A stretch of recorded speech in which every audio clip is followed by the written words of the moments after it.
Petition number 2113 to provide support to RAAC-affected communities, lodged by Wilson and Hannah Chowdhury, calling on the Scottish Government to provide support to communities affected by reinforced autoclaved aerated concrete, commonly referred to as RAAC, by setting up a national fund to assist struggling homeowners and tenants affected by RAAC, initiating a public inquiry to investigate the practices of councils and housing associations concerning RAAC, including investigation of how business related to RAAC was conducted, the handling of safety reports and property sales, disclosure of RAAC and responses to homeowner concerns.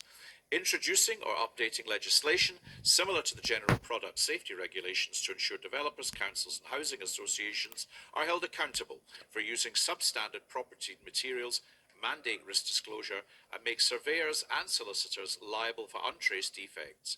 Legislation should also include provision for a comprehensive register of high-risk buildings in Scotland. And we last considered this petition on the 24th of September 25 and at that time agreed to write to the Secretary of State for Scotland and the Cabinet Secretary for Housing. The position expressed by the Secretary of State for Scotland is that RAAC issues in Scotland are a devolved matter and that the problem should be tackled by using the overall funding settlement received by the Scottish Government. The Cabinet Secretary of Housing indicates that the Scottish Government has been repeatedly engaging with the UK Government to stress the need for UK Government-led financial arrangements for RAAC remediation on a cross-UK basis. Such calls have so far been unsuccessful, as appears to be the case with the Secretary of State's response. However, the Scottish Government's position continues to be that it is a UK Government responsibility, as many of the properties were sold under UK right to buy legislation, and the solution engages several reserved issues, including insurance, tax and consumer protection. Additionally, the Scottish Government argues that only the UK Government has sufficient financial flexibility to meet the costs of RAAC remediation. The Cabinet Secretary points out to a number of initiatives and actions to engage with local authorities and communities in this issue, and to monitor local authorities' own engagement and interaction with affected residents. The Scottish Government also asked for guidance to be produced in relation to the presence of RAAC in roof construction in residential properties. Last month, the Institution of Structural Engineers published updated guidance which aims to support the appraisal, assessment and remediation of RAAC roofs in Scottish residential properties. In providing evidence to the Local Government Housing and Planning Committee, the Cabinet Secretary explained that the Scottish Government agreed to a request made by Aberdeen City Council to repurpose some of its unspent funds available through the housing infrastructure to support RAAC remediation. The Cabinet Secretary stressed that this was neither a government offer nor additional government money, but she expressed the government's openness to consider similar proposals from other local authorities.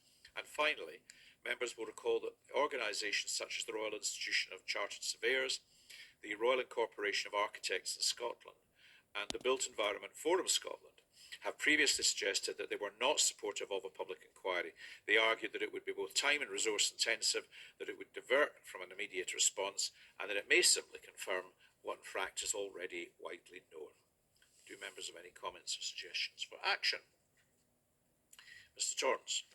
Thank you, Convener. In light of the evidence, I don't think we could take this petition any further, and I would like to close the petition under Rule 15.7 of Standard Orders on the basis that the Scottish Government insists that it does not have the financial flexibility to set up a central remediation fund for RAAC, and that it should be the UK Government to introduce a UK-wide fund.